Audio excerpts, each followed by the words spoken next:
mēs esam pie depo, pie slavenā pēdējā jaunākā Latvijas depo, kas ir Mārpas novadā.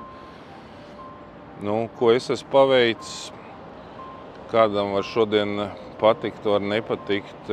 Šķist, kad varēja labāk šo krustojumu, bet mēs atzīsim, ka depo krustojums izveidoja nevis pašvaldība, bet respektīvi šo krustojumu izveidoja depo. Un paldies tiešām šobrīd no sirds depo.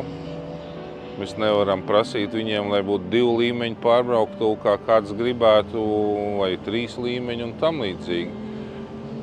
Kur mans nopelns vienā brīdī Latvijas uzņēmējs bija tik daudz ieguldījies, kad sāka jau runāt par to, kad varbūt depo nevajag šo krustojumu taisīt. Un es nestādos priekšā, kas būtu bijis tad, ja šis krustojums nebūtu uztaisīts. Jo šeit kādreiz bija grantēta ieliņa bez pieslēguma Ulmaņa gatvei.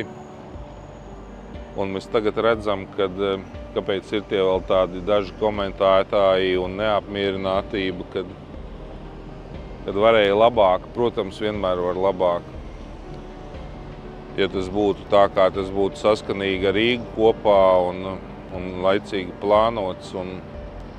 Bet es uzskatu, ka izdarīts ir viss pēc šī brīža maksimālā labuma, un vēlreiz paldies depo, solījums pildīts. Viegli nebija, cīnījāmies.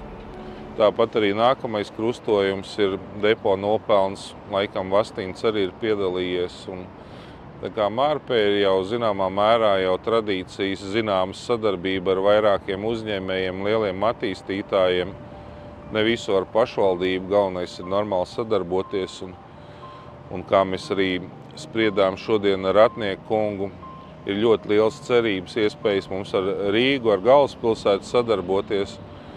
Ja mēs tā turpināsim, es domāju, ka mēs vēl parādīsim ne tikai to, ka beidzot Nacionālā apvienība prot saimniekot un ekonomiski un saimnieciski domāt, bet Latvija un latvieši var.